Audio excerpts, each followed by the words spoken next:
Hey everyone, welcome to our Asset Management Friday segment of the Passive Income Through Multifamily Real Estate podcast. I'm your co-host Kyle Mitchell, also joined by Gary Lipsky. This segment is focused on educating operators, building better systems, and becoming a best-in-class operator. Also, be sure to check out our Facebook group, Passive Income Through Multifamily Real Estate. All right, today on the show, we have Prashant Satoskar. How you doing, Prashant? Good, doing great. Thanks for having me, guys. Awesome. Thanks for being on. If you want to start by telling the listeners a little bit more about yourself and what you currently do.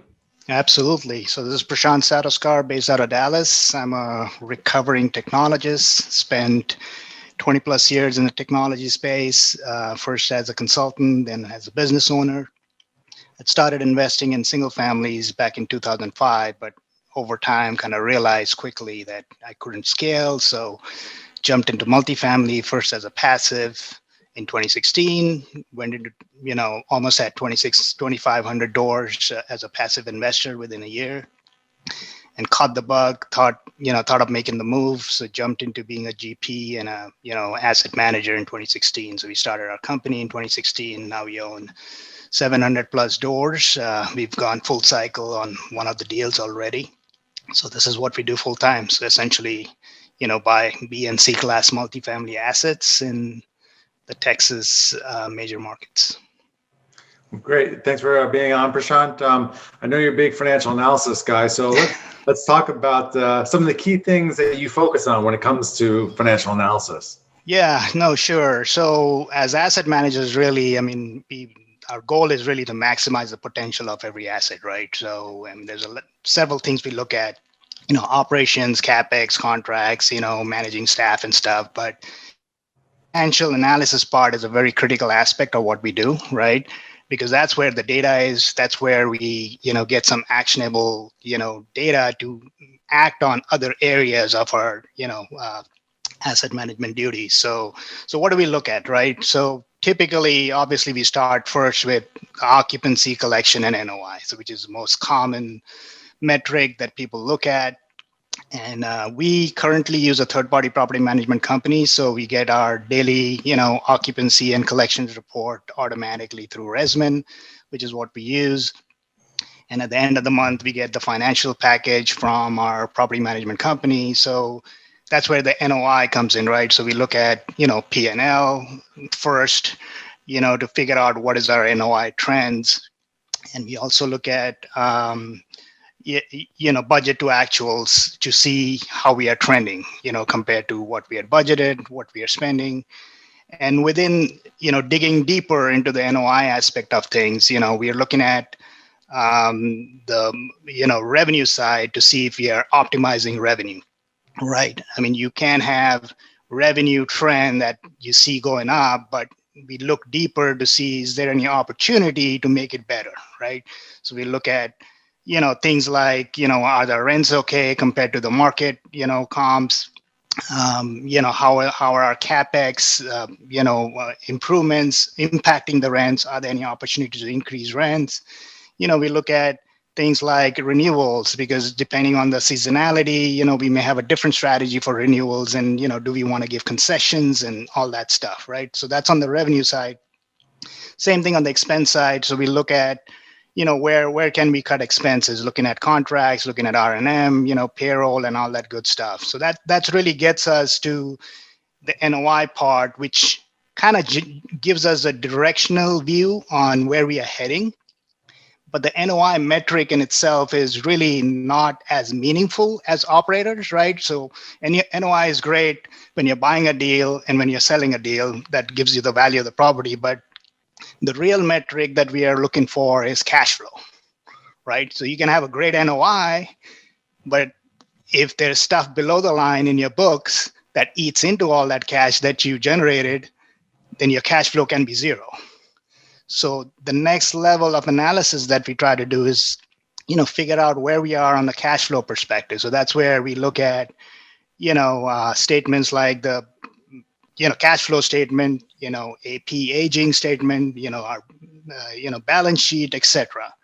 And that's where we see, we can, dig deeper into unplanned CapEx, for example, that goes below the line that can eat into the cash, right?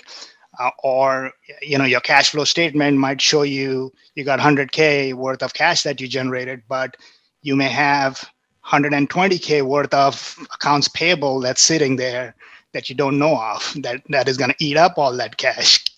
So basically we start top down and dig deeper into these various aspects of the financials to truly understand, what is our financial position, right? And then we make some adjustments. A lot of times, we have to do some reclasses and stuff. You can move stuff, moving stuff above the line or below the line to kind of, manage our business plan and, make some decisions on where do we need to cut back, where do we need to spend more, et cetera, et cetera. So really it's a top-down analysis that we do, and we have, several KPIs that we look at in addition to our standard, income, expense, and NOI stuff. But in the end, really, it's all about cash flow, and that's what we're trying to get at, on a monthly basis. We just want to keep an eye on that metric. I love how you answered that. I mean, that's exactly what Kyle and I do. And I love that you mentioned accounts payable, because I think that's where, it could look really rosy if you're not looking behind the curtain, and Absolutely. And property management companies will fool you sometimes on that. No, absolutely. Absolutely. And we've had situations, like I mentioned, I was a passive first, right? So we had situations where, I'd invested and, people distributed too early, thinking, not knowing that there's all this hidden stuff, which had to be paid at some point. And, that's when it comes and bites you, right? And suddenly you realize, oops, you should have held back a little bit to pay all those bills that you didn't know existed. So it's always interesting. I want to dive a little bit deeper. You mentioned some of these other KPIs that might not be, what everyone else is looking at. So I'm curious what you're looking at as well. Yeah, no, I think it's all about, even at the marketing side, right? We are looking at, how much are we spending and what is the return of the spend that we are getting, right?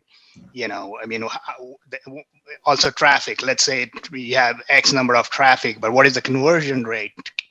Are you monitoring all that stuff? If you're spending X dollars on CapEx, what is the ROI that you're getting? Are you really getting the rents that you need to get, or do you make some tweaks to get the ratio, correctly? And on the financial side, it's really, always start with, the standard NOI stuff, and then, dig deeper into,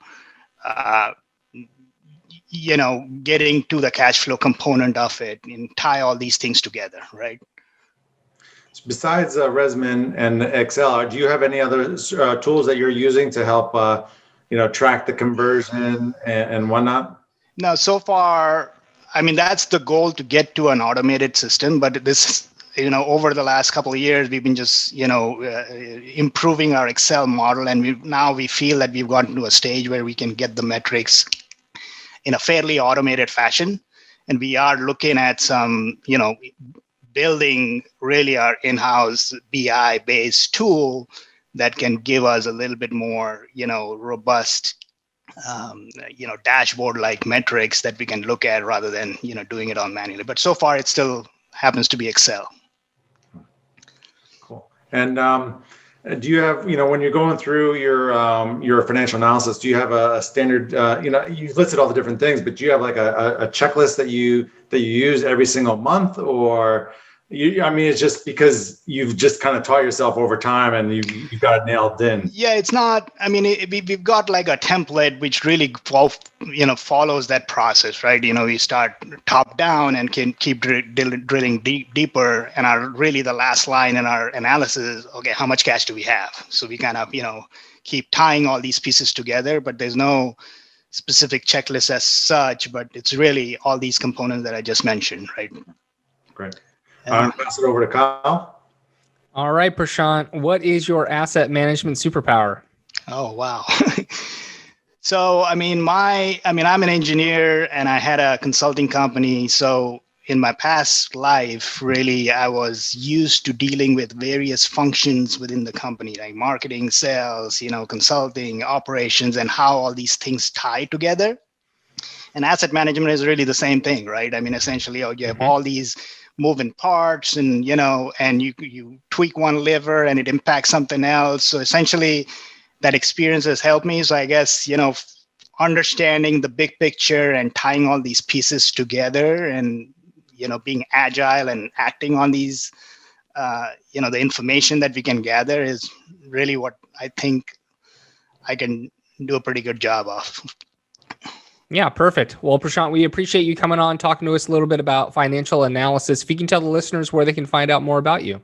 Absolutely. They can go to www.catequity.com. That's our website. So that's CATEQUITY.com. Or they can email me at Prashant, PRASHANT, at catequity.com. Awesome. And to our listeners out there, thank you for listening in. If you like this episode, please help us out by giving us a like, subscribe, and review so we continue to grow the podcast. And we'll talk to everyone next week. Hey, everyone. Thanks again for tuning in. We really appreciate your support. If you're interested in learning more about APT Capital Group and speaking to someone on our team, click on the link and schedule a call with us. We're here to help, and we'd be excited to speak with you and get to know more about you and your goals. Talk to you soon.